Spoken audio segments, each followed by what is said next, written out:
Hello, I'm Jack Dennis. For the next hour or so, we're going to be talking about how to improve your fly casting. You know, I hear this said a lot. You don't have to be a good fly caster to be a good fly fisherman. Well, that may have been true 50 years ago, but not today. The better the caster you are, definitely the better fisherman you can become. The steps are easier than they used to be. Why? Well, we have better rods, we have better lines, we have better reels, and we have better teaching methods. More important, we have people that really care about this sport, and they really want to know all about it. So why not know more about casting? Yet, it can be simple, and it can be fun to become a better caster. A lot of it takes practice. Practice away from the stream.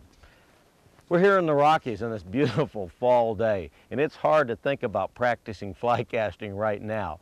The first thing I want to do is get down and catch a fish, and that is probably the #1 mistake you can make. Well, I'll tell you, nobody wants to practice when they're on a beautiful stream and want to go fishing, just like I want to do right now. It reminds me, however, of a man I took to New Zealand. He waited for 3 years. He read everything about the country. He knew about the fish, the flies, everything. He even ran 3 miles a day to get ready for this trip. And when we got there, the first 3 days were a disaster. He wasn't catching fish, and everybody else was. I went to the guide and asked him, what was the problem? He says, well, the man just can't put the fly where he wants to. His casting skills are poor. Yet I knew this man could cast. I talked to him, I said, didn't you practice your casting? No, I was too busy doing all the other stuff. I forgot about that. I just thought I could do that right off the bat. That's not true. You need to hone your skills just like any other sport. Practice before you go fishing. But let's take another look at some of the things that happen. Some of the skills that you can work on in your own backyard to get you ready for the stream. We're going to work on those first, and then we're going to go out on the stream, and I'm going to help you improve your skills so that on the stream, that fly casting can make you a better fisherman. Well, before we get started, I'm going to practice what I preach. We're going to do some dry land practicing. I've got all the gear necessary to fish this spring creek and the river beyond it, but we're going to take some time and show you what you need to do before you go fishing.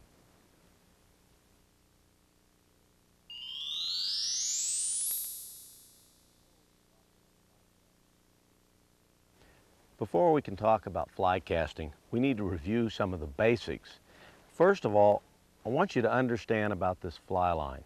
They've come a long ways in the last few years. Slicker finishes, but they all have weight. So many of our fly fishermen today started as spin fishermen. When I was a young boy, spin fishing really didn't exist. I had to learn spin fishing after becoming a fly fisherman. One of the problems I find today is teaching people to unlearn some of the habits that they learned from spin fishing. But let's relate spin fishing to fly fishing, and it starts with the line. The weight that you have in your spinning lure that carries out your monofilament line is now incorporated into this line. And what I'm about to tell you is one of the things I want you to keep in mind through this whole video and actually throughout your whole fly fishing career. Anytime you have a problem, I want you to think about this. The fly rod is no more than an extension of your arm. That's right, an extension of your arm. Now let's take a look what your arm can do with a fly line. Well, really, that's what fly casting is about. If you had a 10-foot arm, you wouldn't need a rod. You may have a little problem figuring out where to place the reel. I guess could put it in your pocket. What this means, the rod becomes an extension of your arm. They become one. When they become one, the power flows through the arm into the rod, through the tip into the fly line. Once it gets separated from this angle, when the wrist is broke, all the energy gets dispersed. It goes in all these different directions. Once that rod and the arm can be one, you're on your way. You're really on your way to becoming a better caster.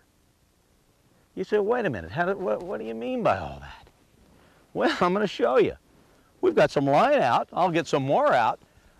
If you're into saving money, I can help you, because you don't have to have a rod. In fact, the first fly fishermen did it all by hand. The weight is in this line. So we'll put out some line here. And we'll get it all together here. Let's get it all together and see what we can do. Now, the basics of casting is what? Line speed. You got to get the line moving. I mean, obviously, I can't command this line. I want you to get up and go. It's not going to work, so we got to do something with it. So, of course, we can just take it and try throwing it. Well, hey, it does move, doesn't it? Look at that. Well, that's 15 feet. That's 20 feet. When you get really good at it, you can really make it go. It's a matter of what? Getting the energy through my body, through my arm, into the line. It's a little work. Those first fly fishermen probably got pretty tired, but you know, fishing was awful good then. They didn't have to make too many casts to catch fish. What it is getting the line speed through your arm. Watch. It'll go. So think about the rod. How much more is that going to help you? What is it going to be? It's going to be a lever. It's going to extend your arm. It's going to give you a mechanical advantage. Rods are important. Is it the only answer? No. It's like a paintbrush in a bunch of people's hands. Some people will see it and use it differently. So let's go back to the fly rod and try to use it as an extension of our arm. The rod. What makes it different than a spinning rod? You know, we're talking about the problems of spin fishermen to fly fishermen. Obviously, there's quite a difference. Balance, different type of reel, different type of action. Oh yeah, action. Wow, I'm sure you've heard a lot about that. Slow action, medium action, fast action. What is the action? Well, we have the butt section here. It flexes, at least you hope it flexes. The relationship between the tip and the butt, the curvature of the rod as we bend it down, that's the action. It flexes. You say, wait a minute, what does flexion do for you?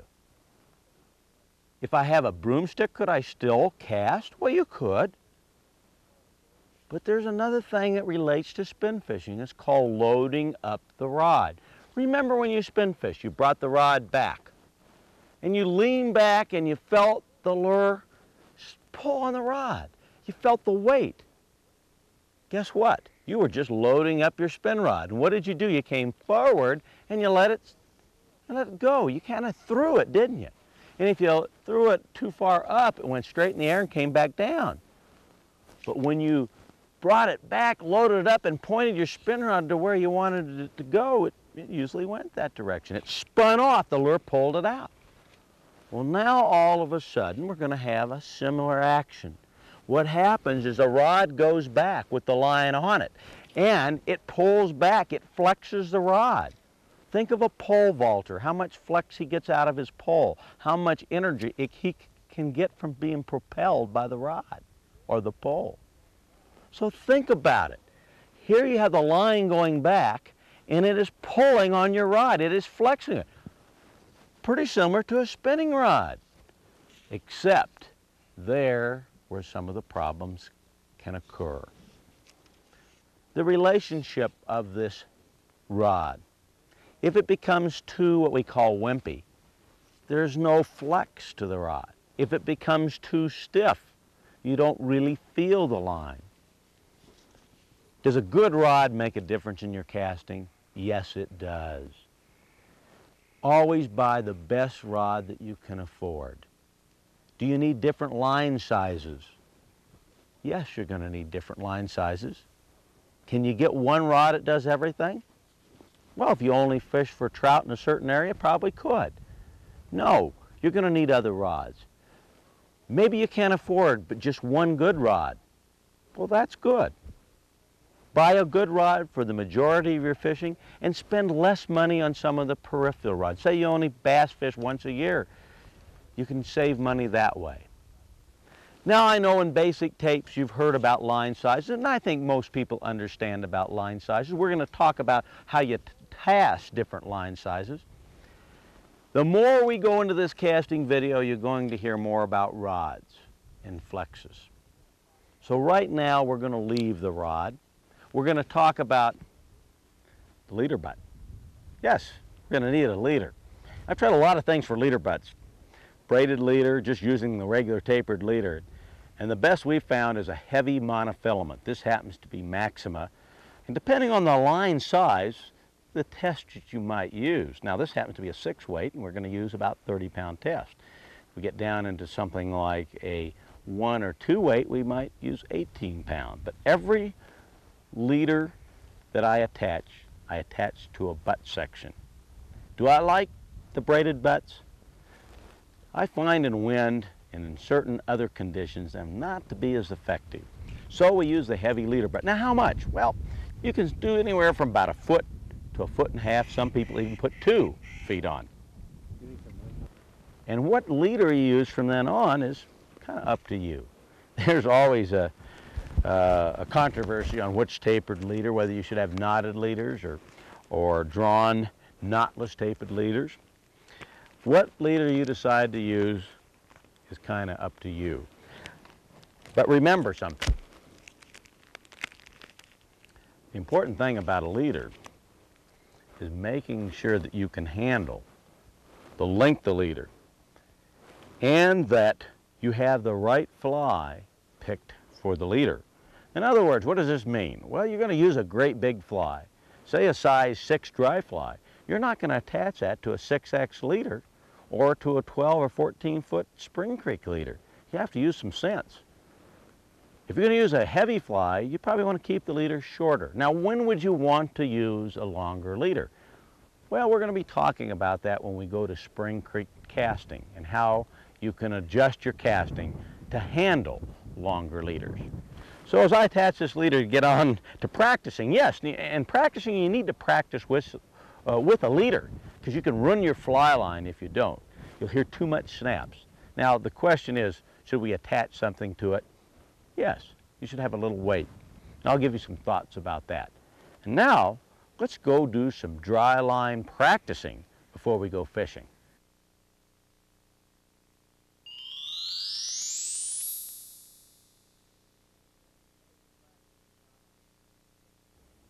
The place to practice is not on the stream. While you'll always be thinking about your casting, and you can certainly work on things while you're fishing, the best place to hone your casting skills is on the lawn, on a pond near your home, but wherever's convenient, especially coming home from work. Take 15 minutes or so and practice. Work on one segment at a time, not try to learn everything all at once. Now, while I'm going to teach you a lot in the next few minutes, remember, concentrate on some of the areas you need to work on. Once you master them, then work on to the others. But let's get started. First of all, not being rude, I'm going to put on sunglasses. Now, if it's a dark day, just any kind of glass.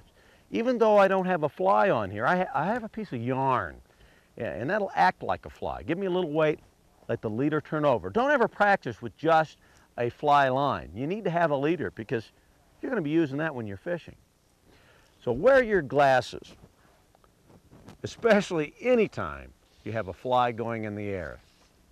Okay, now we're going to get started. I always tell everybody I want to make friends with the fly rod. It shouldn't be an enemy, although some people want to throw them in the water because I had so much trouble. Getting back to what we said before, it's an extension of your arm, and we're about to work on that aspect. First of all, when we start out, we have to get the line moving. How do we do that? Well, we bring our arm back up. Well, I watch a lot of people bring it back up to kind of look like a lame duck flying out there. I mean, they get real ginger about that. Now, I've seen this a lot on beginners, and they get it up like this, and they go like that, and you hear that snap. They really got that forward cast. But what we're going to do is what we call a back cast. We all know that. We've all had the basic lessons, back cast. But I prefer to call it acceleration. We want to get it moving. Some of you need to get the line moving. You got to get it accelerated. And some of the keys to a good forward cast start with a good back cast. A good back cast, good acceleration. Get it moving, get some authority. Don't be afraid of that rod. A nice grip on the rod, a good acceleration. I sometimes wonder if is there a point where you have too much acceleration? Don't often see that. Okay, now we start to accelerate, we have another problem. I see this from a lot of people. Boy, they really want to, they're just making the rod go back and forth. And you know these graphite rods are so good. They make so much line speed that if you get the line waving up and down, eventually you'll get it out. The problem with that is we have a fly on the end with the hook. And eventually it never catches up to the line and snap, it either comes off, it either catches your friend behind you, your own ear, or you lose it. What do we got to do to stop that? We got to develop a stroke. Hey, yes. You heard it was a cast? No, it's a casting stroke. Yeah. Think of it that way. Stroke, like a tennis stroke, golf stroke. You know, there's a lot of this casting's like golf. And if you've played golf before, some of the same teaching techniques we're going to use here. Okay, so let's start off. Let's start off right now with a short stroke. A short stroke. Why? We want to make a short cast. Right now I have enough line out to probably catch most of the fish that you'll encounter. 25 foot of line. Okay, so what we want to do is bring this stroke up. Okay, now the stroke, if we were in a clock, and we hear a lot about that, and I know you had your basic lesson, you heard the 10 to 2, river runs through it, the guy said it's a 4-beat count and all that. But let's really get reality here. What we want this rod to do is flex. Oh yeah, you remember the action? It's got to flex. Yeah, it's got to flex. We've got to hold on to the reel seat here. And you can see what the rod does. You can feel the energy go up your arm into it. Feel that energy in that rod. Feel it. Visualize it. The Zenify casting is coming on here. Now you feel when you stop, when you come to that complete stop at the end of the stroke, the first part of the stroke, right? You feel it. I want you to do that. Hold that rod and feel. You can actually feel the energy flow from your body into the rod, through the tip and into the line. Yes, you can by doing this. You can even grab it up here and feel the butt section move. Feel the rod, feel the cast. When you get the feel of that, all of a sudden you'll understand what the rod will do for you. When you bring that rod forward with your arm, you're going to feel the tip work. And when you shorten that stroke down, you feel the tip working more. As you widen it, you feel the action change. Feel it, feel it, feel it, and feel what it'll do for you. Now, if you don't come to that complete stop, the line's just going to go flying into wide loops like this. To tighten that up, watch what happens when we tighten the rod up and come to the stop. Look how the loops tighten up. And it's going to keep it on the same plane. Same plane. Now all of a sudden we're going to have to of course cast the line, and then that's when our next part of the cast, which is the power stroke or the forward cast. But before we do that, we have to correct the stroke. Okay, short stroke, short cast. The shorter the stroke, the less wrist rotation. Now we got a problem here. So many of you were spin fishermen. Now let's go back to what we talked about before. Reaching back to get that energy to load the rod up and coming forward. Too wide of loops. That's a problem. So the first thing we want to do is that we want to tighten that loop up. And we do that by not letting that wrist rotate like that. Now look what happens when it rotates. Look how wide it gets. Now I'm going to watch, I'm going to keep the integrity of our stroke. Now watch here, see here's my hand, it's going just like a normal casting stroke. And it's a perfect casting. Unfortunately, look at where my rod is going. It's going back and forth. Now watch what happens when we start tightening it up. Boom, boom, tightening up. Look how the line straightens up and it's now back on the plane. Short cast, short stroke. Now you notice I have a rubber band here. If you're having a problem with that, clip that rubber band on. and look at that. Whoa, how about that? If you start going back like that, oh, the rubber band tells you you're making a mistake. Now there's another little tool WorldWolf Products has called a wrist lock. It's wonderful. That'll help you too. But a rubber band is a quick way, and plus you can hide it underneath your cuff, even just like this. Now look at this. Now I put my cuff there with the rubber band. Now it's really hard to do a bad cast. I want you to see this. Look at this. I'm going to try to tilt back and go back too far. Look at that. That's 2 o'clock. I have to tilt my whole body here. So right now it's hard for me to dip the rod tip back too far. Now I want you to remember this too. Wherever that rod tip goes, the line goes. If it goes over here, the line goes. You want it to go this direction, you point the tip at it, it goes. So if you bring your rod tip back too far, what's going to happen to the line? It goes back there. Look at that. It goes back there. It gets way too wide, way too wide. So this is where this, using your cuff, rubber band, or wrist lock will help you. Sometimes all you have to do is just do it a little bit, and it'll all come together, and you can lose the rubber band. Now you're going to see people using their wrist. It happens. Let's get rid of the rubber band, and you'll see some pretty good casters out there doing false casts using their wrist. But when they get ready to make their cast, they lock their wrist. They lock it and let that rod flex. Remember, when the rod flexes, it's what we call loading up, just like the spinning lure. Just like that spinning lure, it's pulling on it. You can actually feel it. If you hold the butt section, you can feel that line pull. When that line pulls, that means it's parallel to the ground. It is completely unfolded. And when it's unfolded, that's it. That's your indication to come forward. But you're going to anticipate it. You're going to develop what we call timing. You've already developed it, I'm sure, in your casting. You already know when that line straightens out. You know why? Because when you come forward too soon and the fly doesn't catch up to it, it tangles. And all you have, the tangles. When you start doing it right, the tangles will start going away. Developing that beautiful cast.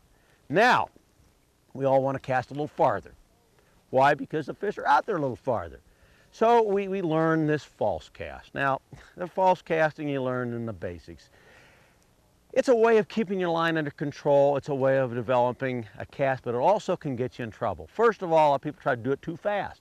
When they start doing it too fast, the wrist comes out and their line starts going way wide, and the wind resistance hits it, and they can't get it out. Remember, when the line is on that plane and tighter, it'll go into the wind better.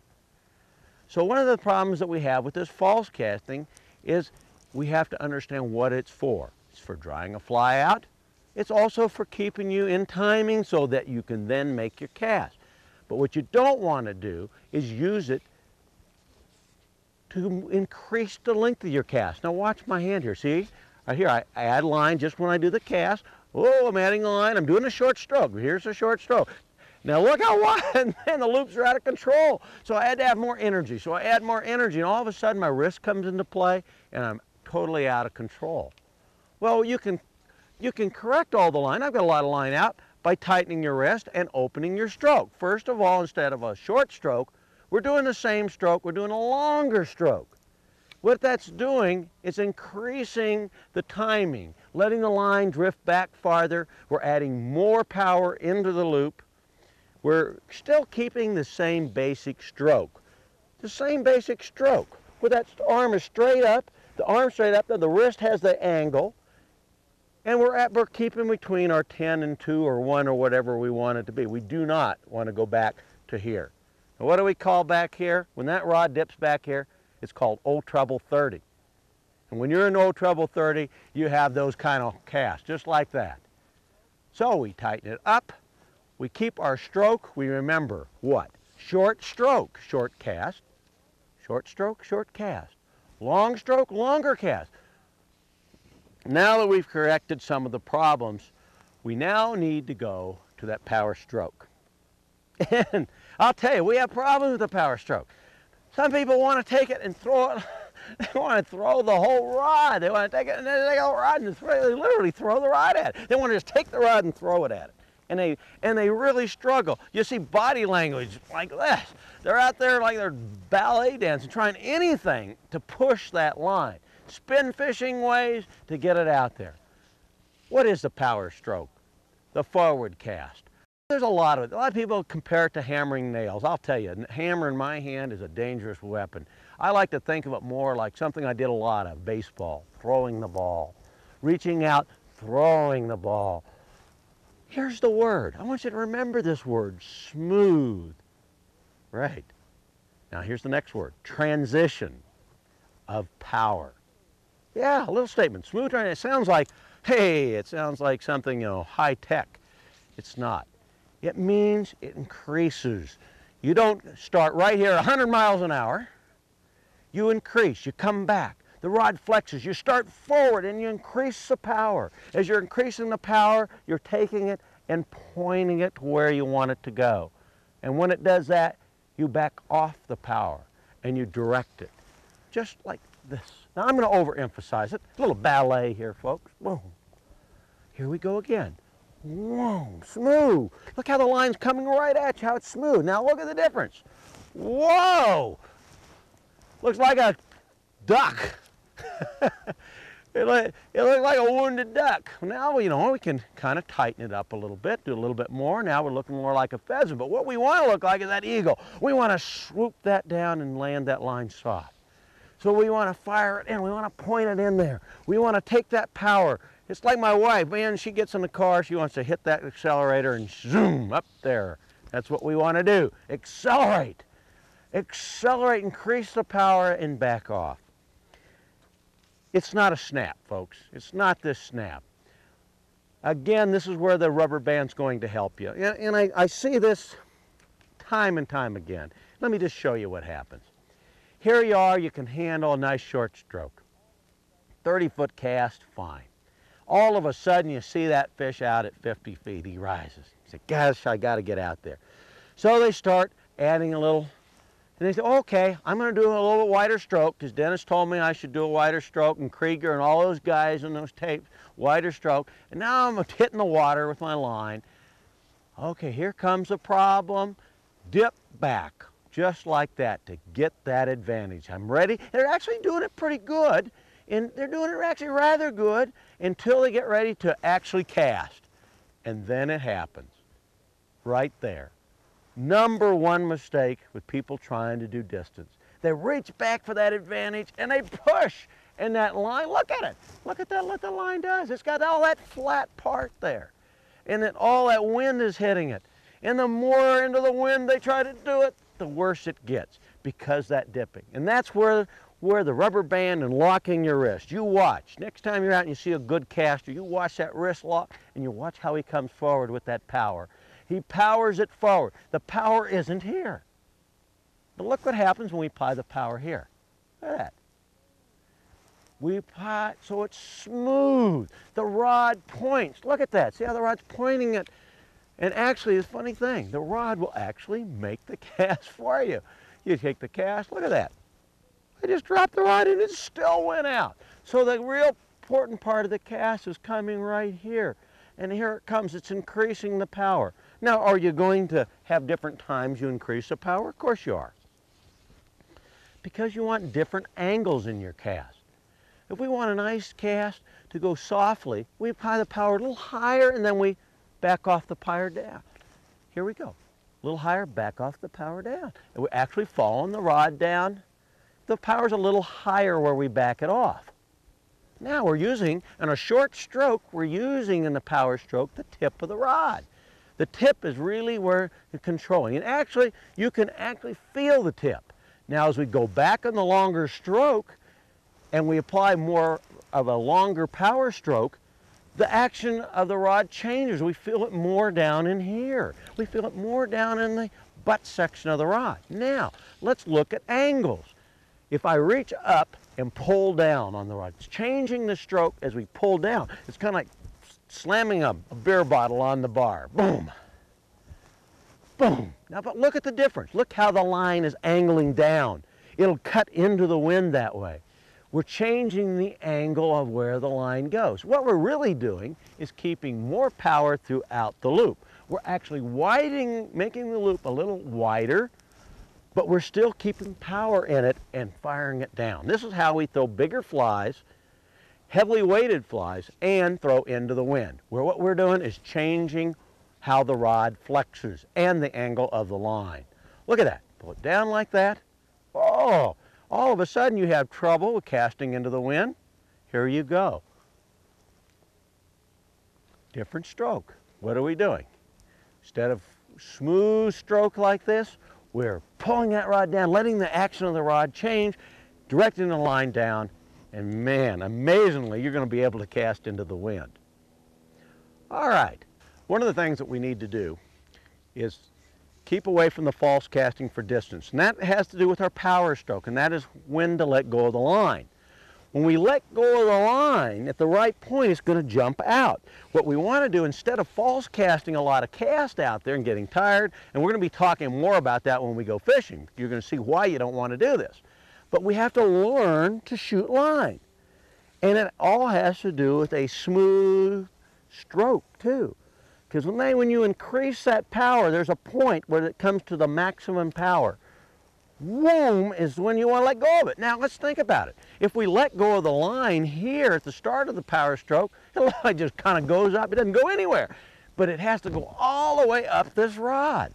And guess what? What do you lose? You lose energy.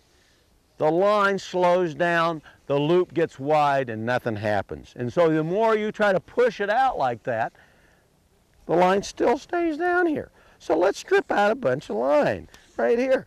So we got some line out here, and now watch. Once we learn, once we get it right, all we got to do is push it right and let it go, and look at that line, just zips right up. But where do we let it go? If we let it go here, it's still a little better. It went out okay, because I let it go sort of at the right time. But look at this rod. If you look down this rod, look at this. All the guides are lined up. Look at that. It's the least resistance for the line to go through the guides. It doesn't have to travel straight up. So where do we want to let go of the line? Well, right there. This makes sense.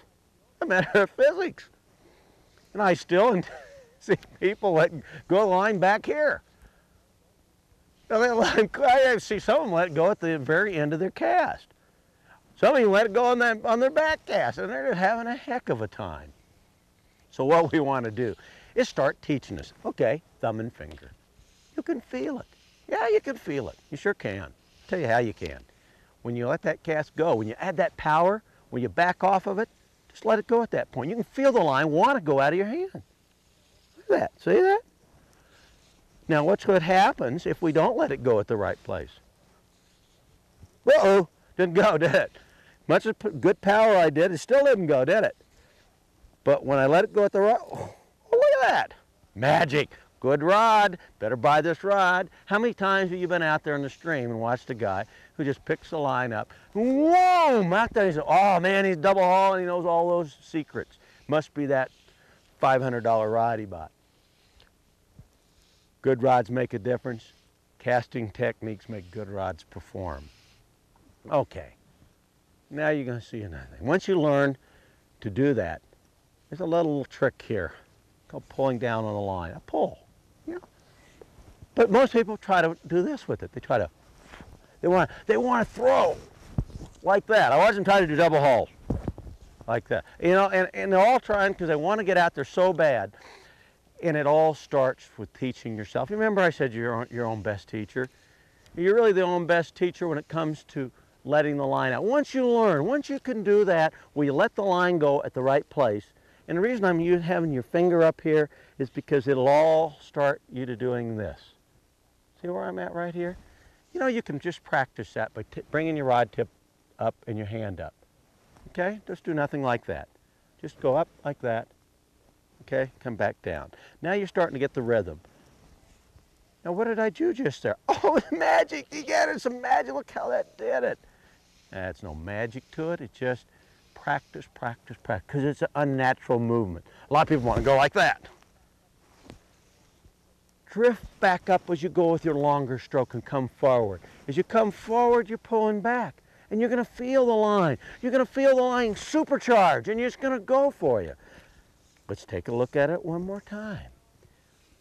Up, down, release. Where did we release it? We released it at this point. It's a whoop. And that's the way I love to watch my friend Lefty Kreh. He can really, he'll reach out there and he'll make it look so easy for you. And I'll tell you, it is a little bit like a dance. You know, maybe you don't want to do it with the neighbors watching, but practice like this. Practice coming up with the rod and like, now what is that going to do? I mean, I'm not here to teach you a double haul. There are tapes, whole hours devoted to double haul. What I'm trying to teach you is how to do what we call the single haul. Look what it'll do for you. How it increases your line speed. What it'll do is when you have to cast into a wind, when you have to cast into wind, you got to have your fly and you want to add more line speed so it'll go farther out. This is where it'll help you. You see a fish over there next to you that's rising and you say, I got to make one cast and there it is. And boom, if you're in a boat and all of a sudden you're going back and the trees behind you and there's a big fish there and you got to get the line there and you want to add that little supercharged cast, it'll work. But it's going to take the practice. There are a lot more things. One of the things I haven't mentioned to you is about roll casting. There's a lot about roll casting. Now, we're going to be talking about a very effective roll cast called roll cast pickup. And we're going to be demonstrating that when we get out on the stream because I'll tell you what, you need to have water to do roll cast. And roll cast has a particular part of fly casting. When there's trees behind you, most people have trouble with the roll cast anyway. The graphite rods are so much stiffer. There are other casts that you can learn, steeple cast, and we're going to talk about that in fishing conditions. But before you can do any of them, you got to work on those 3 items that I told you. Okay, integrity of the stroke. Watch the wrist rotation and learn to let that line go at the right time. Now there's other things. Smoothing out the power stroke. Getting rid of the flipping. Getting rid of having that rod tip go too much through the air. But all of this comes within the term of practice, practice, practice. One of the best ways to find out if you're doing things right, way to look at your loops and everything, and that is using a camcorder. Have somebody do it, film you doing your cast. You'll see some of the things you're doing, and you can practice all of this and you can take a look at it. It's a great teaching tool. Another way, if you don't have that, and I'll tell you, just watching your loop, learning to see what the loop is doing, because as I said before, your loop is your grade. But really, your best grade is going to be how well you perform on a stream. And that's where we're going right now. Let's take all this out to the stream.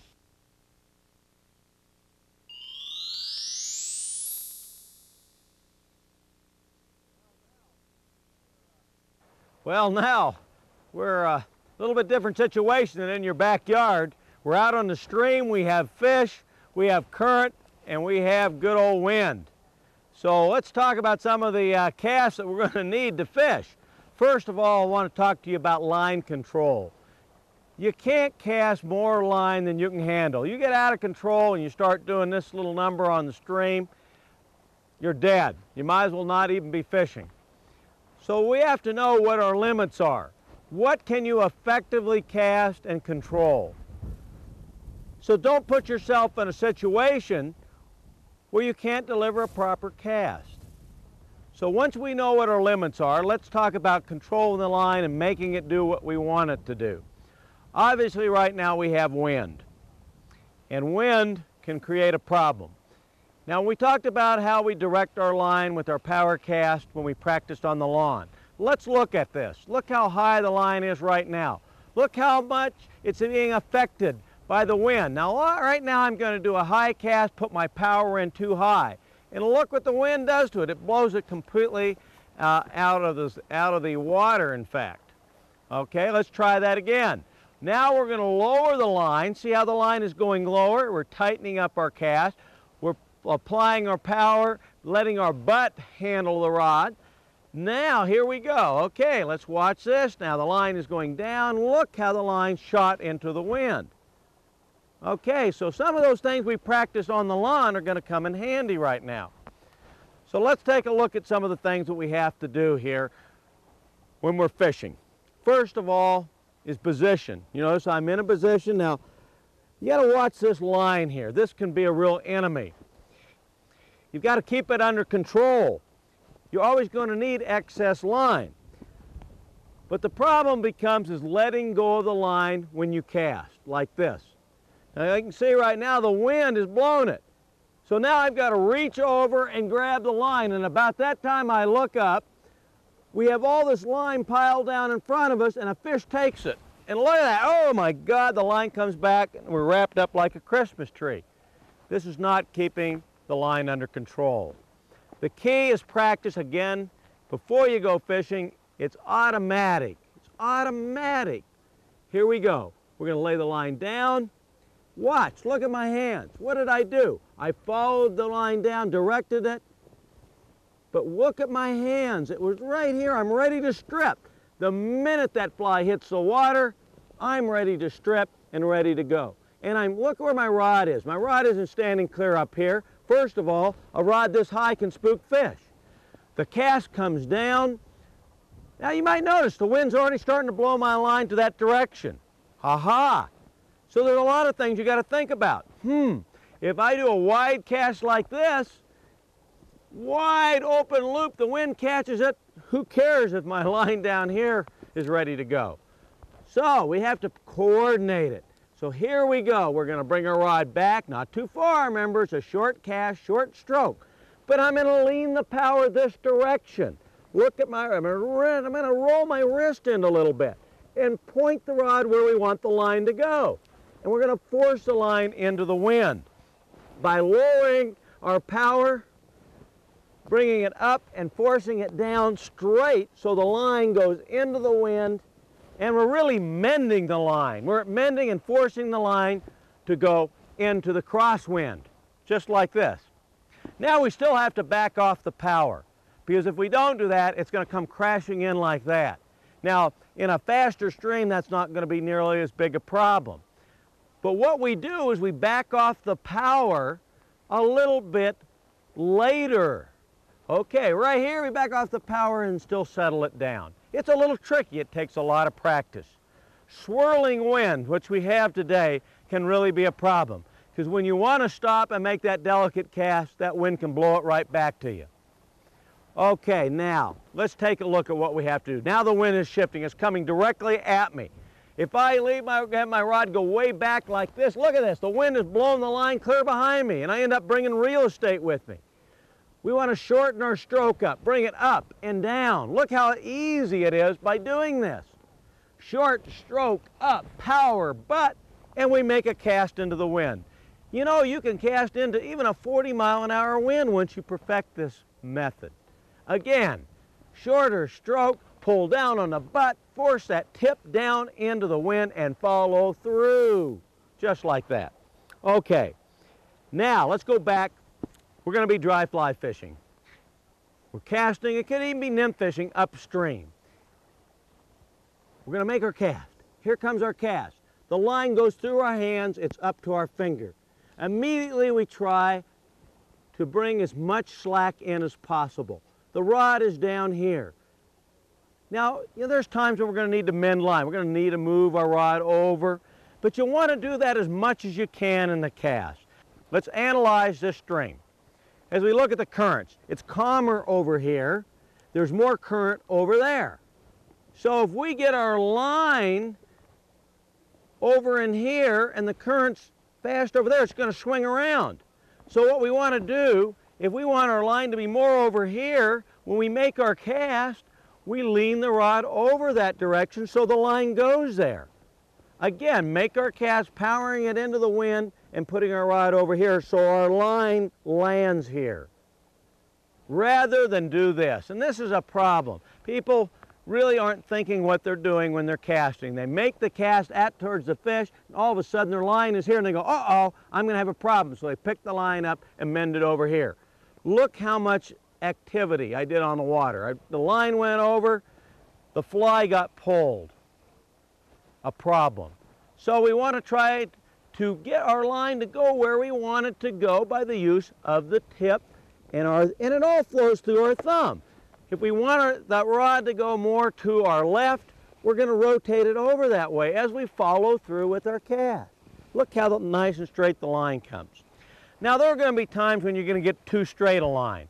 You're going to actually make a cast where the line goes down like this and it's fast water and it's going to zip right on by you. And this is where it's important, and we're going to be talking about this in our next segment, especially when we nymph fish, when we back off the power. When we let our line settle down. Many times once we do that, we can push the rod forward and we can make sure that we get, whoa, a little wind here right now. Now it's shifted in from behind us. When the wind's from behind us, that creates another problem. Boy, this is really a day where we don't know where the wind's coming. Now, if the wind is behind us, like it is right now, we got a real problem. Because if we go too short and a really short stroke cast, what's going to happen? The wind is going to blow it straight into the water. So we have to increase our power on our pickup. All right, increase our power and slow down a little on our forward cast. Here we go. We're going to have to force it. We got a little bit of crosswind. What we're going to do is take our rod into the wind with power. Here we go, into the wind with power, and then we can direct our line to where we want it to go. Okay, let's try it right now. Okay, power over here, and then follow through. Now you notice the wind is still drifting. So boy, I mean, this becomes real difficult because we got to think of a lot of different things. We got to come over here, then back and reach out. Kentucky windage, isn't it? Here we go again. We're going to make this cast. We're going to go over here and out and reach out. Look at that. I actually overcast at that time. You'll have to understand what the wind can do to your line. A lot of times, hey, there's no fish here now. We've messed up the water. Find a place on the stream where you're not worried about spooking fish and practice it. Find out what the effect is if you drop the line like that. Find out what the effect if you force it in this way. So you don't want to find it out when you make that cast to that one big fish and all of a sudden it blows it right on top of him. The most important thing is to understand line control. Try to keep your cast within your own ranges. Learn to shoot the line. Again, we don't want to do, I've been doing a lot of false casts here to show you, but it's not necessary. I can just pick the line up like this and make one cast. One cast. You just got to remember, this is where that wrist is going to break. And you're going to have this open loop. Now look what happens in this wind to open loop. No matter how you try to do it there, look what happens. Tighten that wrist. Watch the integrity of the stroke. Watch your rod tip. Keep it within the boundaries. Rotate your wrist and you're going to be able to handle any wind. Now there's going to be some tricks to this. You remember that when we talked about pulling down on the line to increase the power. You know, our little demonstration of shooting the line, pulling down. Well, this is where your hauls come in really into importance. Now look at this. Now here I'm going to bring the rod back. We got a crosswind. Now look at the difference. How I forced that line in there. I increased the line speed by pulling it down. And look how it went into the wind. Rather than a normal cast that it blows it away. Look at that. Where it really counts is towards the end of the cast. As we point it down, we're really increasing the line speed so it shoots down into the wind. So does this become important? Boy, does it ever become important. Now watch this. I'm going to rotate my line. Now, look at that. I can even cast into a crosswind. I brought my line up, round, let the wind help me. The wind caught it, and then I directed it down in. This is really called a Belgian cast. I don't care what you call it. A lot of people do it this way. They try to cast like this, then they bring it back that way. Yeah, it kind of looks good, looks funny in fact, but you don't have to do that. You can rotate your rod around just like this. Now what, did you see that? Yeah, look at that. Hey, what was I doing? I was doing one of those hauls like we showed you on that dry land. Is it a double haul? No, but it's a haul. All right. One last thing I want to leave you with before we move on to our next segment. What I'd like to leave you with is the importance of a roll cast. Remember we said we needed water. Roll casts, of course, have their importance in small, crowded places with trees behind you where you can take the line and flip it in. Now, if you notice right now, we got a lot of wind. And boy, I'll tell you, you're vulnerable on a roll cast to do it right. But what'll really help you is to learn this cast. We're going to be using it all day long. It's a very simple cast. It's called a roll cast pickup. It's when you bring the line in right now and you see you got to get it accelerated.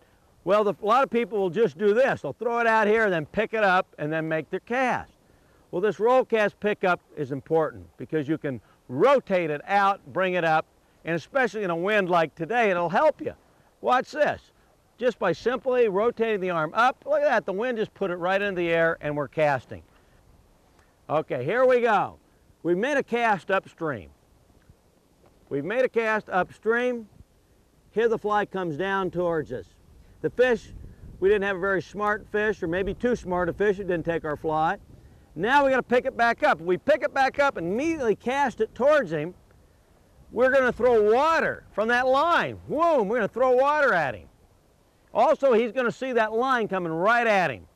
So what we want to do is let the line come back to us, rotate our rod out. Here comes our roll cast pickup. This is one of the times where the wrist really does come into play. Big it up, the wrist flips up, and we're making just almost like a circle with the rod. We're bringing the rod up and into the air. Once it gets into the air, we start it and accelerate it and make our cast. And now we're going to move on to another section of the creek, and we're going to talk about casts that can make you a better fisherman. Catch hard to catch fish.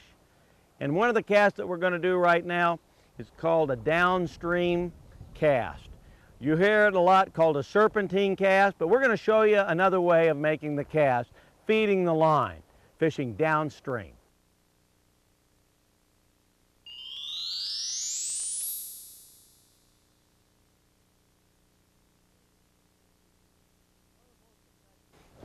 One of the most effective methods of catching fish on spring creeks and still water fisheries is to present the fly in a different way than he maybe sees it. Now with all these tailwater fisheries that get so much fishing pressure, fish look at a fly and know the drag from the fly is not natural. So what we want to do is maybe give it a different angle, cast from upstream. Now the old days what we used to do, a cast called a serpentine cast, we would cast, put out some loops like this and let the line drift down to them. Unfortunately, once the fly got down there and the fish didn't take it, we always had a problem. We were pretty much done. It was a one cast type of event. We had to pick it up and boom, there it goes. We spooked the fish. This cast has been around a long time. It's really almost throwing a bad cast with a lot of slack. And there it goes. And of course the problem is you can lay it on top of it. It's a very unpredictable cast. Yet it's a good slack line cast if you're maybe making a cross cast. Serpentine cast is a good one to know because many times when you're fishing upstream in heavy current, you're going to want not a tight line. And this, by way of moving your rod tip like this, you can add that slack. But there's another way. It's a way that my friend Mike Lawson uses over on the Henry's Fork, and I think it's one of the more effective ways of fishing that I've ever been around. And that is actually feeding this excess line. Now there's several ways you can do it. If you have fast current, you're not want to let this line be out there just drifting. So what we're going to do is take it in loops. What we essentially do is line up directly behind the fish. And we cast quite a bit short of the fish. Bring our rod way back. We actually make the cast, bring our rod way back until we make sure the fly lands in the right drift. Now, as the fly goes down, what we can do is take little loops of line and feed it. Just like this. Take that, feed it, drop it down, feed it. You can keep it in your hands and just feed it like this.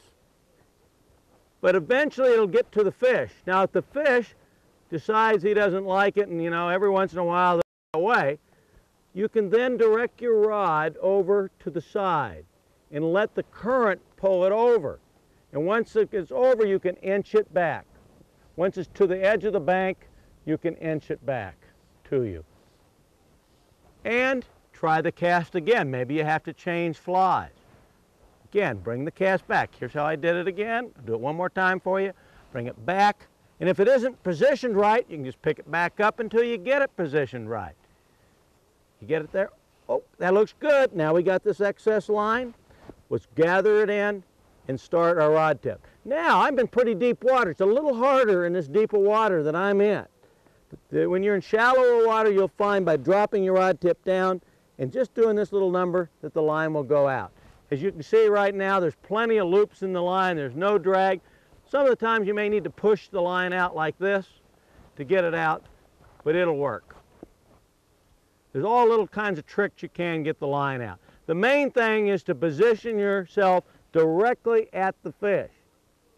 So then once it goes by him, and a long leader makes a big difference. Once he goes near him or beyond him, you can just raise your rod and let the current swing it out. Obviously, you want to make sure it goes on one side or the other. If you raise your rod line over the fish, it'll swing over the top of him and you'll spook the fish. But let me tell you, you got a hard to catch fish, this cast will work for you. And now it's on to some more fishing.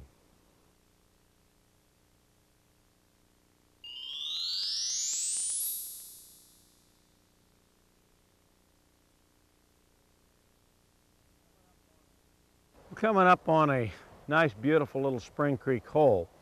And we don't want to keep a high profile and we don't want to wade in the water. So a lot of times we'll crawl up to the pool. But it's kind of hard to cast this way. You'll find yourself getting tangled, maybe even catching something behind you. By bringing this leg up, having your knee up, the other knee down, you can find yourself a very comfortable way of casting. Having your hand here will help keep the line better under control. Now also watch, you want a short stroke, you want to watch your back cast. If you start breaking your wrist, you're going to find you're going to be back in the weeds just like that. So it's important that you keep your short casting stroke. And I'll tell you, this position, it's really hard for you to dip the rod back too far. It's really a good way of casting. So we're going to lay our cast out. Now you're going to find that other casts could help you. By lowering your cast down, keeping the same short stroke integrity of the stroke, you can lay a cast up underneath the bank. I happen to see a fish that rose underneath that bank. Again, if you're casting across the stream and you want to get it in under a branch, this really works well. You can move your cast anywhere, up high, down low, any direction as long as you keep the stroke and the timing, letting the line straighten out and forward. Do not break that wrist and let the cast go out. Now, another effective way is to do what we talked about before, which is shooting the line. All right, again, see, down here we can't hold a lot of line up, so it really is important to learn how to shoot the line. Here we go again, pull down on it and shoot it, yes. Boy, now you can see the effectiveness of learning to shoot the line and even that little pull. Again, watch how the line drifts. Add here and again, you can add more little drifts. I'll tell you, you get very conscious when you're up on a bank like this, especially looking down at fish, of what your line will do. And the more that you can direct the line with the rod tip to where you want it to go, the more you're going to be more successful. Real problem is to try to mend like this when you're in this kind of clear, calm water. Now let's go on to some other casts that I know will help you in your fishing.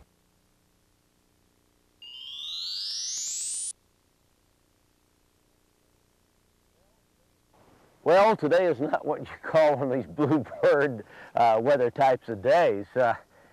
It's fall. It's fall here in the Rockies, and a lot of people put their rods away and pick up their shotguns, but not me. It's some of the most exciting fishing that you can have. But a lot of people don't understand how to handle weather and how to handle big flies. Now we've got a windy, almost spitting snow type of day, but it can be more enjoyable if you learn how to cast in this type of a day. One of the biggest problems that I find is everybody thinks that you need to be working with these heavier lines, these sinking lines and everything. And most people, unless they're really good casters and have a lot of experience with it, it's not the first thing you should do when you start streamer fishing. You're going to find that using a dry line or even an intermediate line with split shot and heavily weighted flies, especially on the smaller rivers like we're going to fish right now, you're going to have probably better luck casting it and probably better luck catching fish. Now I'm about to demonstrate some of the casts that are going to help you do this. Now, throwing sinking lines is not a whole lot different. I'm going to give you just a little bit of piece of advice. It's called equipment this type of a day. One of the biggest problems that I find is everybody thinks that you need to be working with these heavier lines, these sinking lines and everything. And most people, unless they're really good casters and have a lot of experience with it, it's not the first thing you should do when you start streamer fishing. You're going to find that using a dry line or even an intermediate line with split shot and heavily weighted flies, especially on the smaller rivers like we're going to fish right now, you're going to have probably better luck casting it and probably better luck catching fish. Now I'm about to demonstrate some of the casts that are going to help you do this. Now, throwing sinking lines is not a whole lot different. I'm going to give you just a little bit of piece of advice. It's called equipment. One of the things I found about sinking lines is usually if it's a full sinking line, you want to go one line size up more than what your rod tells you to use. On lines like the Teeny or the Cortland quick descent lines, they're really designed for a rod that's got a good backbone. And let's talk a little about now this is a rod that has a good backbone, high modulus. It still has a very delicate tip so you can move your flies around well. And that's another thing. You don't want to have a rod, like a lot of people use 8 and 9 weight rods, and you really don't get the enjoyment out of streamer fishing. I really prefer like a 5 weight. You might say, wait a minute, 5 weight. Even if the wind gets to be too much of a problem, I might go up to a 6 or 7. A lot has to do with how much weight you're throwing and what the wind conditions might be. But there's a factor of being able to move the fly and be able to feel the strike. Now I recommend, if you want to know more about streamer fishing, we have a tape called Tying and Fishing Streamer Flies, which we work on different types of retrieves to get the best results out of your streamer fishing experience. But let's talk about streamers. Now this is more of a dry fly to a medium streamer rod. Boy, I can really feel the action. Why should you have a higher modulus, stiffer rod? Well, when you start getting into wind and you start carrying more weight, the rod will have the backbone to deliver it. But when you check out the rods, be sure to look at the tip, because the tip is going to be very important, that relationship between the butt and the tip. And we talked about that at the start of the tape. But now it's time for fun. I want to get out and move around and get warm. Now before I do that, I'm going to be very conscious of the type of leader I put on. I'm going to have a nice heavy leader butt. I'm going to keep it a little shorter so I can handle it a little better. It's going to be around between 7.5 and 8 feet. I don't want it too stiff because I want the fly to move and groove, swing and dance. As you will find out, the more that you streamer fish, a lot of it is how you give the action to the fly. Right? You have to make the right cast, but the rod still has to develop the action. So we're going to go show you some casts. And of course, the most popular one, everybody knows it, it's called the chuck and duck cast. Now, what we're going to try to do is wean you off the chuck and duck. Let's go take a look at a cast that'll get you away from that maneuver. Casting a streamer. We talked about chucking and ducking, and that basically means getting down like this, and I watch it happen a lot. People trying to keep it from coming by their ear or hitting them in the back, and I'll tell you, it'll bring a grown man to their knees, and you hit yourself in the back or the head with a big streamer. One of the things is what we call opening up your cast. That means just bringing your arm out a little farther away from your body. And this works good when we don't have much wind, like what we have right now. The thing about streamer fishing, you're constantly repositioning yourself. Sometimes you're casting downstream, sometimes you're casting across, and so you're doing different casts. But one of the first things I think you want to learn is how to get the rod a little bit away from you. That's the first thing that's going to work, is getting the rod away from you. Now, of course, wind's going to have a factor, because if you bring it away from you, the wind's coming right at you. boom, here it goes. One of the big things is what we call a deep loop. Now that's the loop, as we talked about before, that big deep loop. Now when I said deep loop, that means it's wider. Now the first thing you're going to say is, wait a minute, a wide loop means I don't have much line speed. Well, that's true. But on this, we're going to have line speed and a deep wide loop. Now you say, well, why am I going to do that? Well, that's so that fly, number one, can stay away from the line, but it can also stay away from you. Now, you can bring it several different ways. Now, probably I think the best way of doing that is learn to raise the arm up. Raising the arm gives more acceleration to the line. It gives more acceleration through the loop. So by the time you come back to your stop, which is still good casting principles, what you've done is you've got the fly and kept it away from you. So you haven't dropped your loop. And dropping your loop's important, because if you drop your loop, then when you're going to start catching all this stuff behind you, that's not going to be fun either. And the other factor is learning to utilize that haul that we talked about before. And let me just demonstrate it, bring it up, and then look how the line would start to shoot out. I bring it down, I just pull on it. And actually, if you're still having trouble with the hauls, just shooting the line will work. Now, if I just have a little bit of line out here, I bring it up. One, you don't know, there's something right now. This is not a false casting event. You do a lot of false casting, you're really going to get in trouble. And one of the best one, of course, is that roll cast pickup that we used before. Now, that roll cast pickup is a good way to get things moving up and down and fire. Now, look, I was able to shoot that little bit of line. I didn't have to pull. But now, one of the things you got to watch is I let go of that line, and with a streamer, you got to be immediately under control. So what it means is having a little bit more line out, just like this. Okay, let's take a look at this, bringing the rod up, down, shooting, and I'm ready. The minute that hit, I was ready to start stripping. Okay, let's take a look again at this cast, okay? We're going to bring it up. Now, we talked about this before, about casting into the wind. What did we do when we cast in the wind? We brought the rod back down. It's the same principle, exactly the same. What we're doing is changing the angle. The difference is we're getting a wider loop by bringing the rod up. And we're actually pointing into the loop. We're pointing into the loop so the line straightens out and we propel it. Now, to really make it work, is to get the haul down. Because what happens is you really are literally throwing this, this fly. You're literally projecting it like a missile out there. Now it comes to the old thing. What is the absolute best way to cast this fly? Using your double and single hauls. The little amount of lineage you can have out, and then, of course, shoot it a long ways. Okay, what I'm going to do right now is show you a variety of different casts I use with the streamer. But I want you to watch how I bring my rod up, how I utilize the rod tip. A lot of times I will do just a cross cast. It's a lot of action, it's a lot of fun. It's almost an athletic event. Now I'm going to maybe double haul it a little bit, make a longer cast, bring it upstream, pop it a little. Okay, here we go. I'm going to reverse directions on it. Now I see a fish over there against the bank. I want to get the line going, and here we go. Now I'm going to use a little round, almost a circle cast. With these heavy flies, your roll cast pickup really becomes important.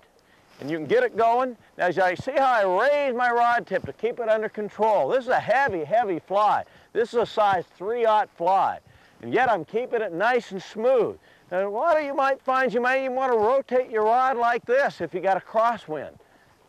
There we go. Now we're going to work it across. This is kind of a surface streamer. Boom. All right. I'm going to work on down here. Have some fun. Now watch this. See, I'm going to take a side cast. Notice how I pull out like this to, boom, kind of slap it in there like that, bounce it in. We have the old bounce in cast. Boom. Streamer fishing is really fun. You'll find all the different ways, but what the cast you don't want is that little number. Learn to accelerate. Wide, deep loop. Now all of a sudden we see a fish upstream. Boom, a little quick double haul, and boom, we shoot it up there. We're ready to go. Yes, I'll tell you, what'll happen to you the more that you learn about this is that you can really control streamers and have a lot of fun doing it. No, it isn't delicate, and it's one nice thing about it. You don't have to worry about your presentation. Slap. Okay, now, I want you to watch right now what I'm doing. This is, of course, using my double haul to straighten and flatten the line out, and now I can take and I can fire the line to where I want it to go. You know, it's important to learn. It's not essential. The part to learn, as I've said time and time again, is learn to reach up, pull on the line, and be able to shoot it. And the more you learn to do that type of cast, the more effective you're going to be as a streamer fisherman. Now, again, I got to pick it up, little roll cast pickup, boom, and we're ready to roll. This is a very heavy fly. Now you might ask, how big is this rod? This is only a 6-weight. Yet this fly is as big as any saltwater fly, and I have a couple 3 split shot on it.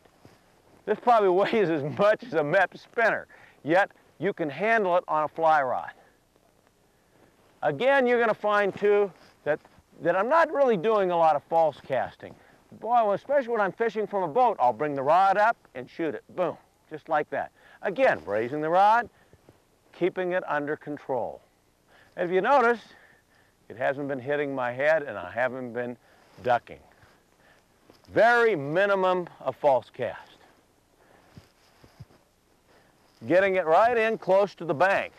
And you're going to find you're going to be very accurate with this.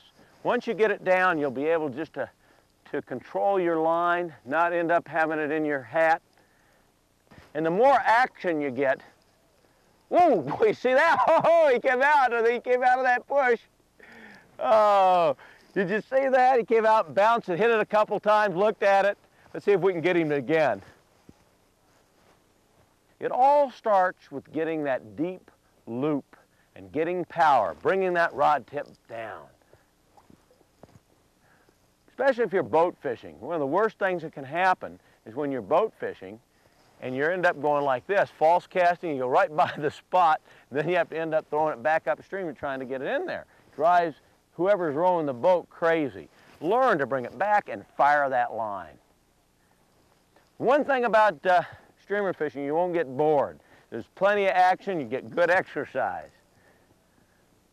But learning to handle a big fly with a fly rod can be a valuable asset, because when you head out down on the flats, and here you've just been a trout fisherman, but you've learned how to throw big flies, boy, those bonefish guides are going to love you.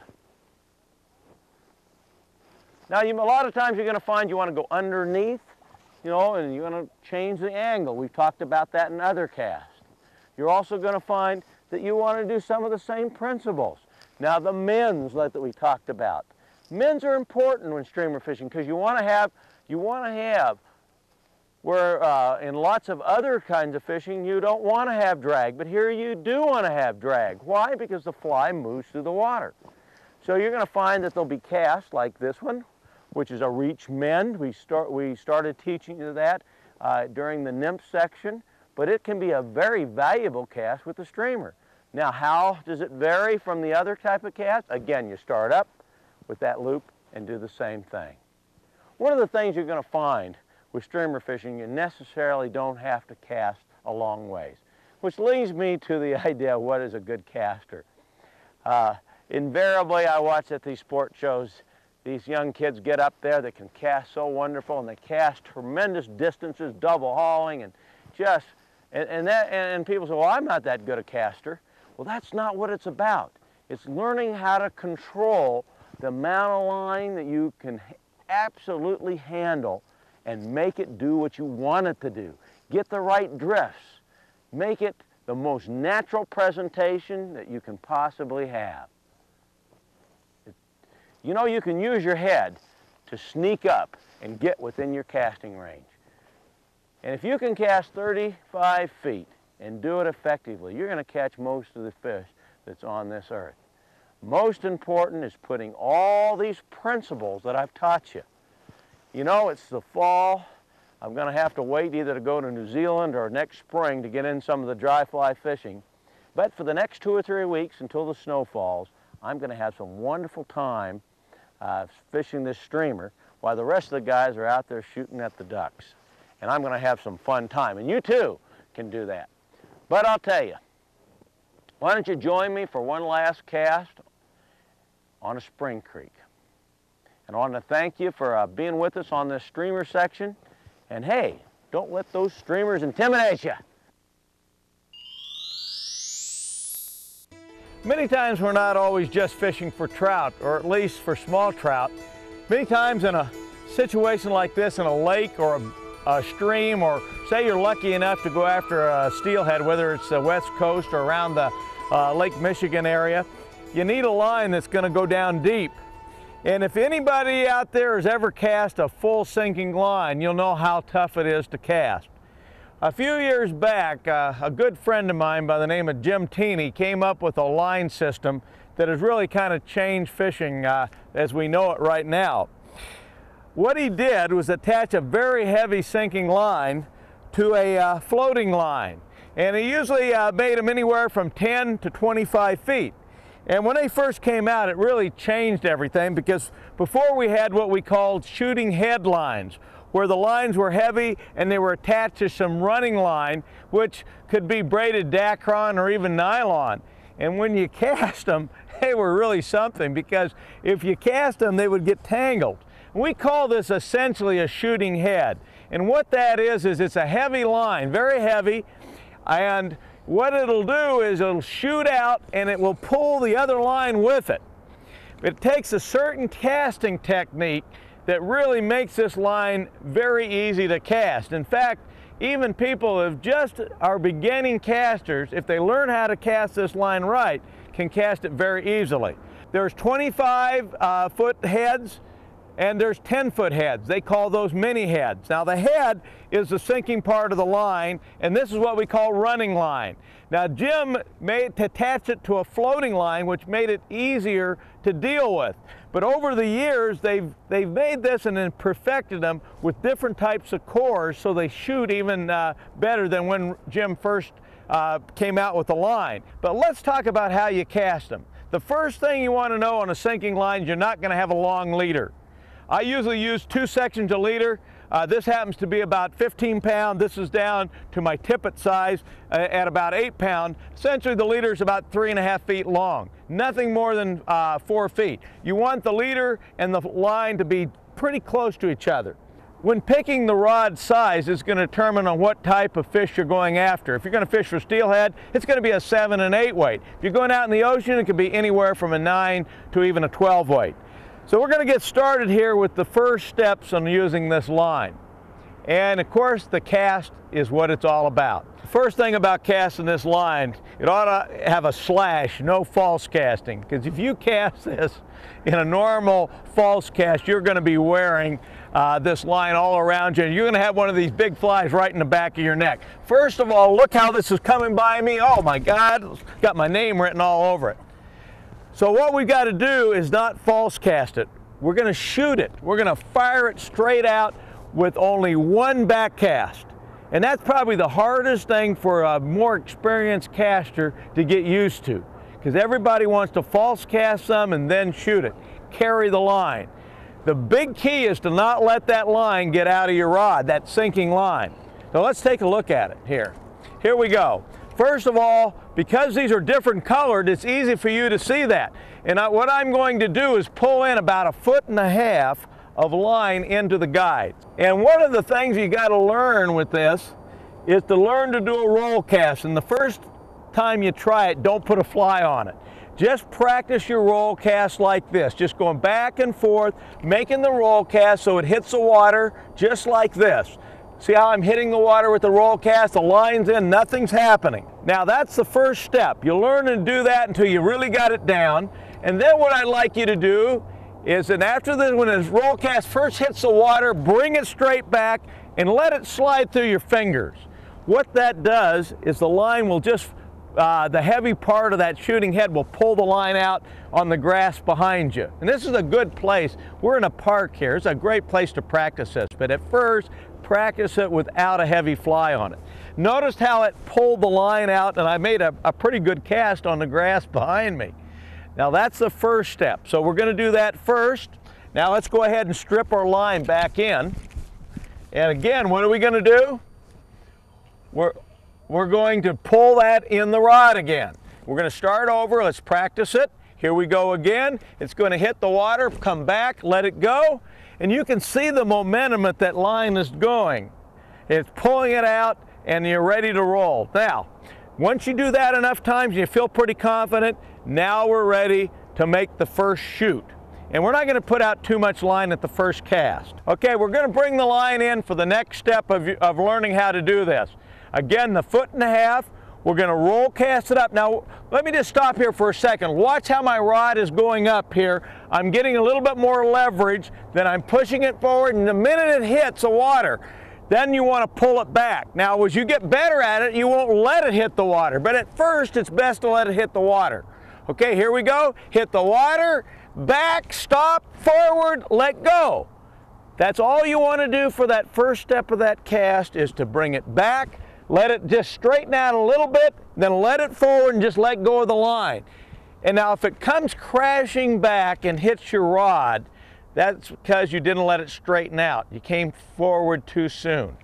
So let's go ahead and try that one more time, and then we're going to start into the more advanced parts of this cast. If you can imagine, if you're sitting out on a boat, or if you're on a big river, you may want to have a basket to hold this running line, as we call it here. We call that a stripping basket, especially if you're wading deep. But here, this is a good place to manage the line. As you can see, it's real easy to step on this line. Okay, so we're going to try that one more time. And we're going to, again, make sure it's in the rod. We're going to roll cast as it hits, come back, stop, come forward, and let it go. Just let it go. Notice that my hand is right down here. Just let it go. Okay, we're going to strip it in. Now we're going to go ahead into the next part of the cast. We're going to strip out a little bit more line, and we're going to show you how far you can go.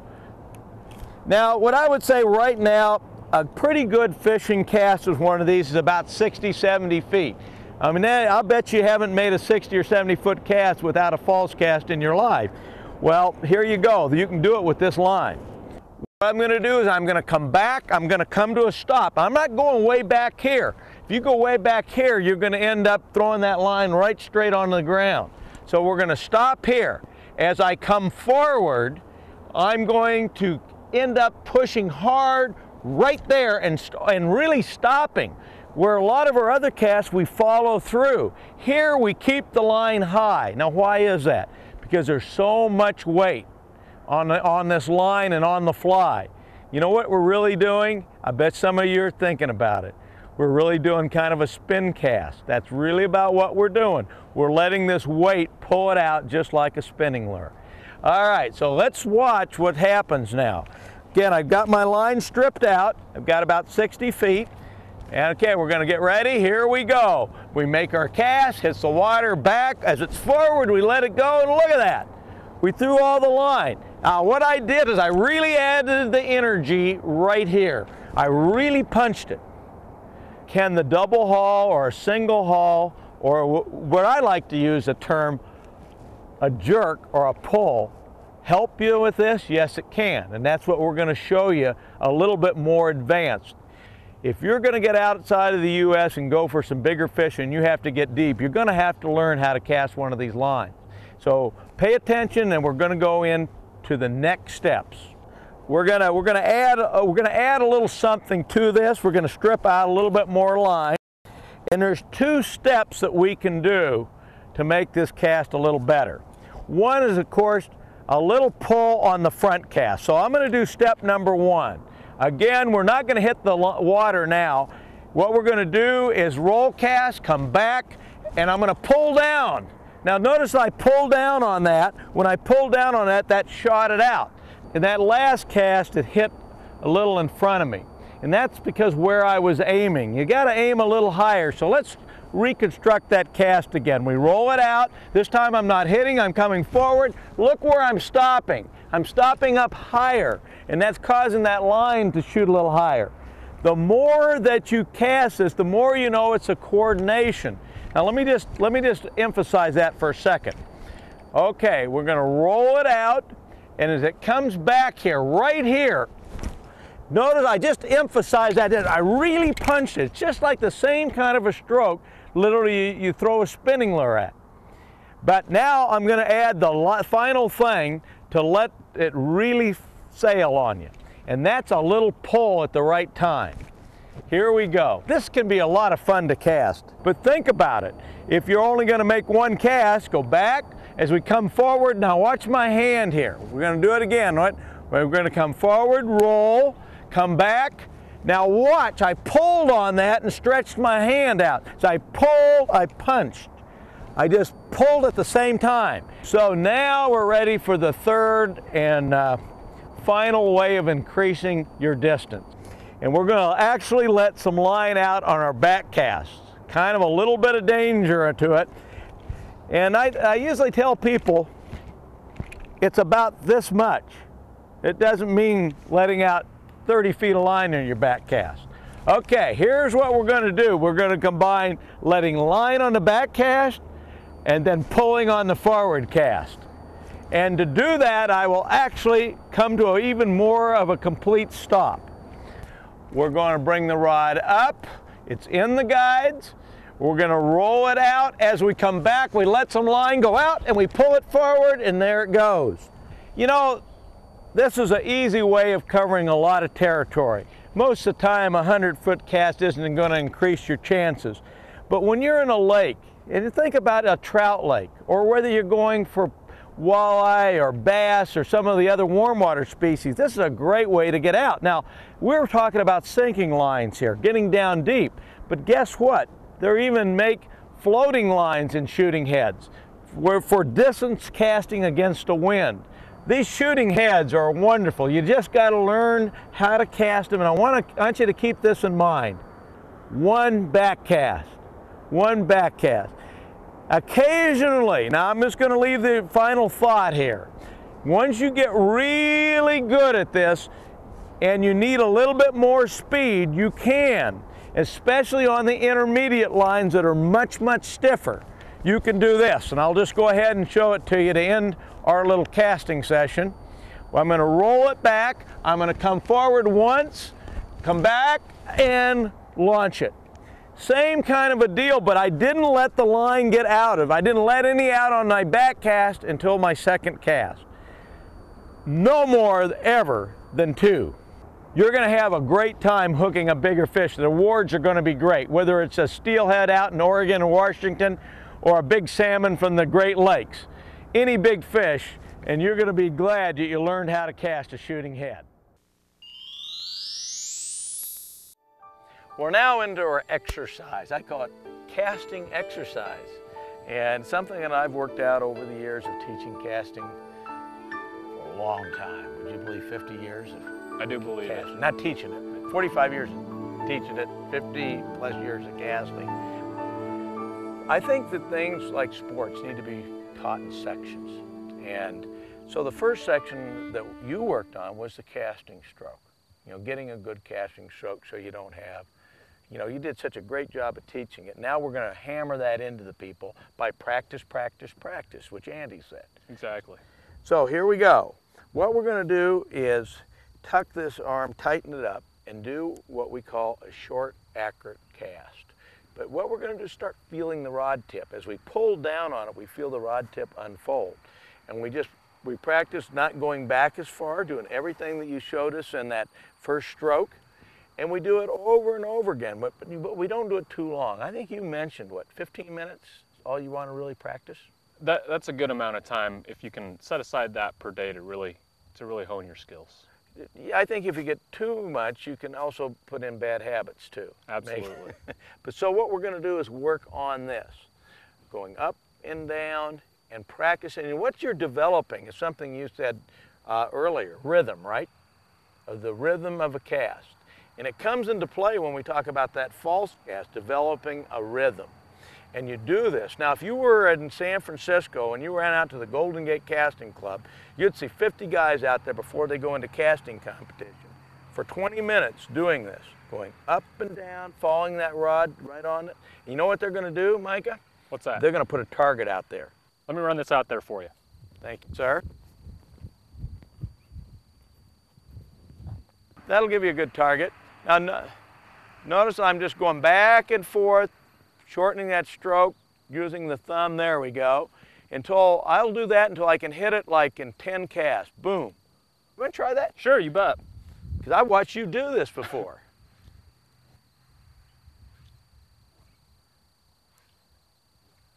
Boo. Look at that. Now look what happens if you break your wrist. I want you to break your wrist. Whoa. What? The loop's gone. The line's hitting. Now I want you to tighten that up, do that stroke just right.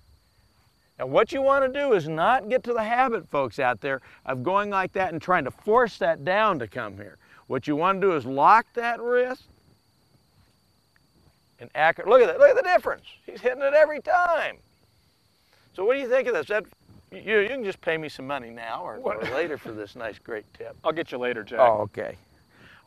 You know, the next exercise we're going to do is feeling the cast. You know, you're from Asia, right? You were born in Asia? Yep, I was born in Vietnam, Jack. But you learned to fly fish here. I sure did. Where you live. But you heard of Zen over there, didn't you? It's about mastery. It's about mastery. But this is about feeling your way rather than visual. The samurai swordsmen did it closing their eyes. They could do everything automatic. So what we're going to do is learn to feel the cast. We're going to learn to hold the rod up, feel the strokes, feel the line go and the energy. Now, grab this rod. I'm going to show you how you do this. Okay. Now, right here, this energy is going to go through this rod. And you're going to feel this energy all the way to the tip. And you know, you had a great tip about, you know, keeping your rod in. And this is a great place to bring out the bandana. But we're going to show you another way to feel it because you need to feel that butt move. And that's a hard thing for people to understand is this butt has to flex. And the only way this butt flexes so the energy goes is if you come to a stop. Mm-hmm. So you put your two fingers right there. Now we're going to bring that up and come to a stop. Okay? With authority, just like you're making a cast. Okay. Now the first thing is you're going to close your eyes because you're going to concentrate and have that Zen work for you. We're going to concentrate on feeling the energy flow up to the tip of the rod. Very good. Feel it again. Come to a stop. Now, you know when you feel that energy go into the tip, what do you want to do? You want to change direction. That's right. So let's go ahead and do that. So when you feel that energy hit the tip, your line is going to be parallel to the ground. It's teaching you rhythm, it's teaching you timing. Again, stop. Come up to and come and stop. Now, I don't want you to stop. I want you just to wave the rod. Okay. Just like a lot of your students do when they first start. What do you feel? Not much. Do you feel any energy going anywhere? You really don't. So this is a way to feel your back cast. What you need is to be out there, close your eyes, come to a stop. Just till you feel that stop and that flex of the rod. What that flex is going to do is throw that line behind us. And then as you come forward, this can play into effect because you can try different places. If you put the energy in too quick, you're going to feel the energy go up the rod and stop. Try that. See, look at it. Just feel how it just stopped right in the middle of the rod. Sure did. Now let's make a full cast where you're adding more power. What you're trying to do is get that wump that we were talking about, adding more energy towards lowering the cast. You got it. Whoa, look at that. I mean, for people who have never made a really good forward cast, this will let them know how it feels. Let's try it again. Add more power lower in the cast. Look how that shoots out. Now add it and take a stop. You just try this, folks. Do different casts, and you'll feel where the energy is, and you'll really feel your way through. You don't even have to go to San Francisco or to Asia. You'll be able to get the Zen of fly fishing right here, the Zen of the cast. And this is the way that I teach it to feel. And it's a great exercise, actually two-part exercise, back cast and the forward cast that you beautifully showed us at the start. One of the other things too is you're breaking your wrist. You really feel that if you take that away now. Close your eyes and feel what happens when you break your wrist. You feel really nothing going through the rod. You're just using leverage. And you know, this rod, if you move it up and down like that, it'll still get line out. Exactly. But it won't get line out accurately or against any kind of breeze. It's really tough to feel. Tough to feel. So the feeling is what this is all about, this exercise. You know, with this accuracy cast, the other way is to get a little bit more distance and add one false cast in. And what I do is I just take a few more steps back, keep the same amount of line out, and then take a few steps back here. And then what we're going to do is we got this line out here. We're going to do a couple false casts and then try to hit the line with a little bit longer cast. Now, you know, we're trying to actually combine it with the false cast. Now, and make a longer cast. And then you're still pulling down on that rod and doing the accuracy, but instead you're adding one false cast and doing the same thing, which leads you to shooting line. And that was Andy's deal.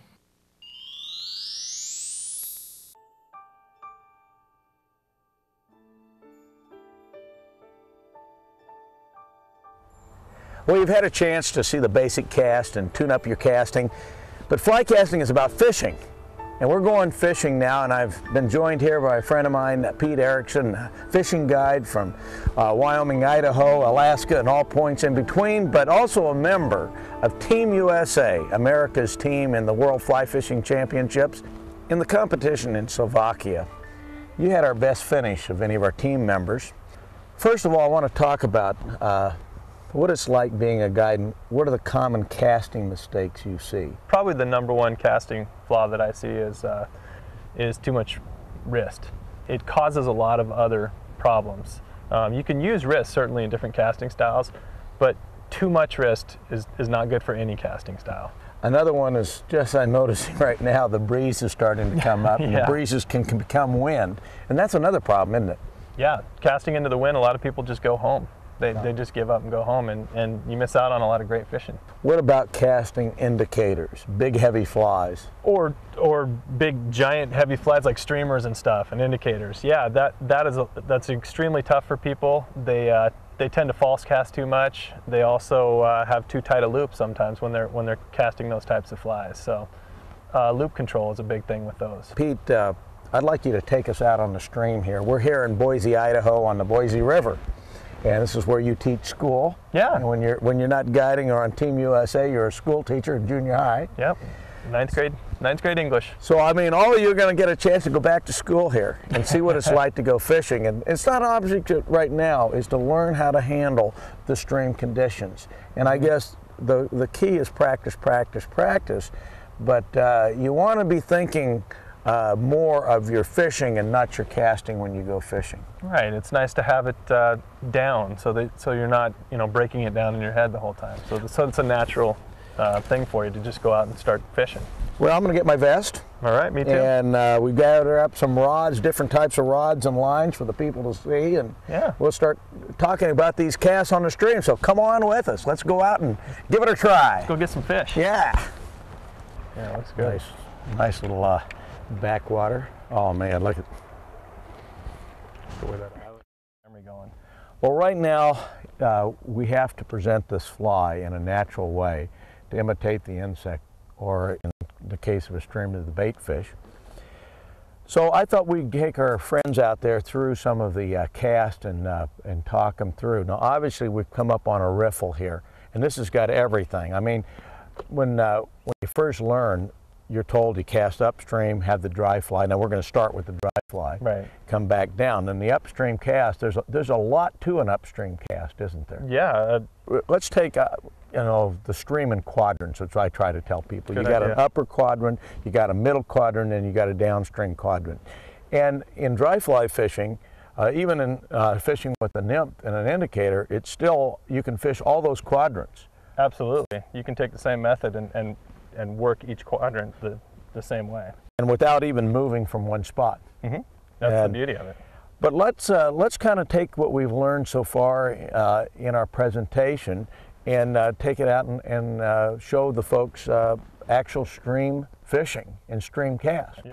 What I want to do right now, Pete, before we get started, is take the folks away to show them some preparation tips. Okay. One of the things is, clean your line, prepare that way, have a good leader butt on there, and I'd like to take them right now and show them that. Okay, before we go fishing, there's a lot of things that we can do. One of them is to make sure that your line is nice and clean. You know, I've got some line cleaner here and show all the folks out there. This is really a nice setup because it's got a way to apply it on. You can use a handkerchief or something. There's lots of line cleaners out there, and you can get them from. That is a nice system. Cabela's has tons of different ones. This one here, this is a Loon product. Yeah, I'm familiar with that one. That's one of the ones I use. Made right here in Boise, right? Boise, Idaho, yeah. Okay, what we can do is strip some of that out. Okay. Now, you know, if you haven't been fishing for a while, it's going to come off kind of coiled. Did you notice that? Yeah, it has a little memory in it. Yeah, and you know, a lot of people will start grabbing on to taking lines, grab a hold of that. Okay.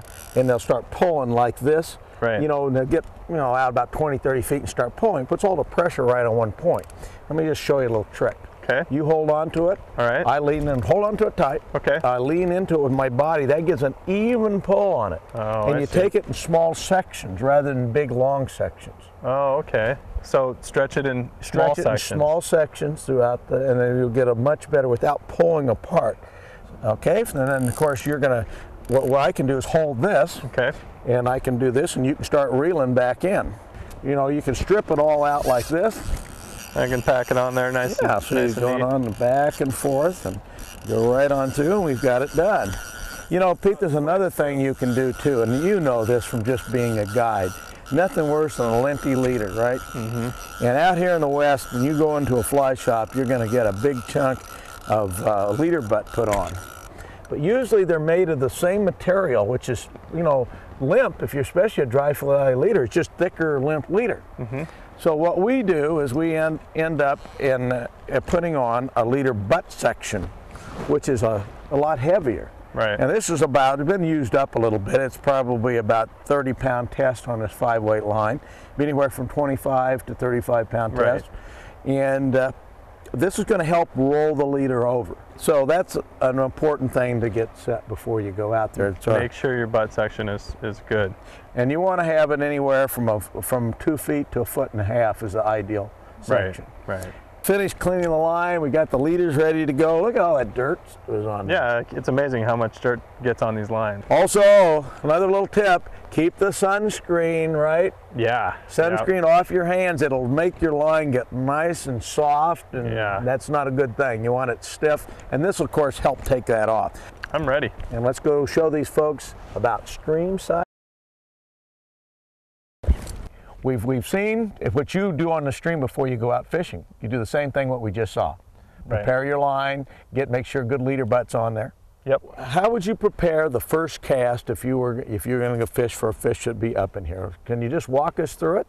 I would. Actually, I would start by thinking about it as we approach from back here. And I might actually lower my body down a little and watch the river for just a little bit. I love to do that. As we were setting up in here, we saw a fish rise. And we kind of walked through and it's like, oh, hey. And it was in a little bit closer than we thought. So I would watch the river just a little bit.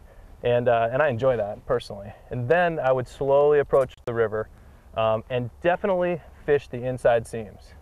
I can't tell you how many people I see walk right over that water. Right. It's amazing. And I've done it too. I've walked out there and all of a sudden stood there and looked back and said, oh no, what am I doing? I'm standing right on the first part I was going to fish. So that's the first part. Walk up to that and then you can get ready. You can start kind of looking around and see how you're going to approach it by breaking it up into sections. Okay, we're going to start here. Let's just say we have a fish rising just about 10 o'clock in front of us. Yeah, right that's here. a good example. Let's say that we did see that guy Right. rise. I like to be at this classic angle that you hear people talking about because of the way the fish can see, you know, their field of vision. So you're down behind them a little bit. It also helps your presentation as far as how you let the fly come down over the top of them. I always when I'm getting my line out, I always take the line off first. You know, Okay. hold the fly in hand. I'll show you just what I would Let's do. just show us. The people out here want to see it. Let's pretend that that fish is not too far away. I'm going to get on your other side. Sure. I'm a lefty. I always like to cast off to the side. I've spooked too many fish by trying to time it, and I always like to go short too. If I land short, no big deal. I don't usually spook the fish. That's another common mistake that you see people do. They cast over the top of it and say, oh, I need to make an adjustment. So I take off a little line. Let's just say, for example, that fish right there, and there was a fish right there, is about 15 feet away. Check my back cast, make sure I'm okay. Yep. More bass casts eat flies than anything else. And it's always the first one. Oh. So you know, I'm a good tree catcher too. So what I would do is time my cast over here without too many false casts, because the fish have a tendency to see it. That looks about right. Yep. So and I like to You've measured it. What you've done, you've measured your cast. Exactly, and it's no harm over here because it's not really going to affect the fish. You don't necessarily, depending on the river that you're on, you don't necessarily have to crouch down. I mean, it could be some serious backaches. I just have a habit of doing that, just crouching down, and I think it helps with your approach getting low. Then I don't like to cast over the top of the fish a lot with false casts. Nope. I just like to eliminate all the steps of casting and start fishing. So what I would do is bring it out here like this, get it to where I want it, and lay it right over the fish. One cast, that's it. Yep. Now, okay, right here, immediately, you can see that. That's a belly. That's causing the fly. Now, you did a little mend there. That's so important. I like the way you mended that. Show us how you did that. With a little flip, let's do the cast again and watch how the belly develops, because we have a current here that's going through the middle that's creating a tongue.